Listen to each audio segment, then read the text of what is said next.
आज आपण श्रीरामपूर आज नगरपालिकेच्या निवडणुकीसंदर्भात आज आपण इथे शासकीय विश्रामगृहावर श्रीरामपूर इथे आयबीला मीटिंग आयोजित केली। या मीटिंग प्रसंगी आपल्याला उमेदवाराच्या चाचपण्या करणं, त्यांची कुशलता वाढवणं, निवडणूक प्रक्रियेत ज्या येणाऱ्या अडचणी आहेत, ज्या वाढ बांधणी असेल, बूथ बांधणी असेल, निवडणूक प्रक्रिया हाताळताना ज्या प्रसंगाला सामोरं जायचे त्याची आपण इत्थंभूत माहिती, निवडणूक प्रक्रिया कशी हाताळायची, जेणेकरून आपल्याला पक्षाला भवितव्यात निवडणुकीच्या चांगल्या अपेक्षा आहेत निवडणुकीपासून वंचित बहुजन आघाडी, आणि शेवट जो कार्यकर्ता आहे, आज आपल्या पक्षाचं फायनलायझेशन असं आहे का जो पदाधिकारी असेल त्यालाच आपण प्रथम प्राधान्य देणार आहोत।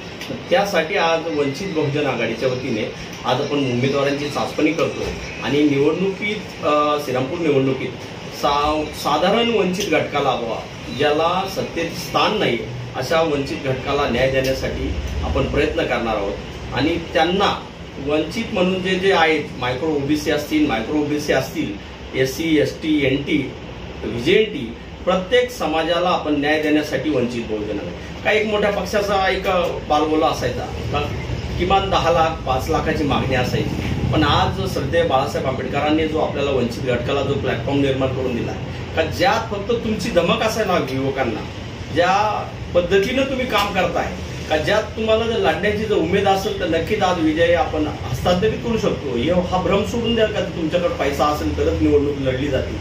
तर आज आपण 43 लाख मतदान घेऊन आज महाराष्ट्राला दाखवून दिलंय की वंचित बहुजन आघाडीची ताकद काय म्हणून। त्यासाठी आपण वंचित समूहाने सर्व बरोबरीने यावं, सर्व घटकांना आज वंचितचं दारं उघडी आहे। इथं कोणाची पाठबळ वा कोणाच्या पाठिंब्याची गरज नाही पक्षात देण्यासाठी। तुमच्यातला वंचित जर जागा झाला तर नक्कीच वंचित बहुजन आघाडीत मोकळ्या मनाने या, काम करा आणि पदाधिकारी व्हा आणि सत्तेचा वाटा घ्या आणि निवडणूक परिपूर्ण हाताळा। आणि एक नक्कीच मी तुम्हाला आशावाद निर्माण करतो, श्रीरामपूर नगरपालिकेत वंचित बहुजन आघाडीचे जास्तीत जास्त संख्येने नगरसेवक निवडून येतील। मी माझ्या जिल्हाध्यक्ष आणि माझ्या कारकिर्दीच्या ज्या अनुभवाच्या जोरावर मी तुम्हाला नक्कीच ही उमेद देतो आणि थांबतो। जय भीम, जय महाराष्ट्र।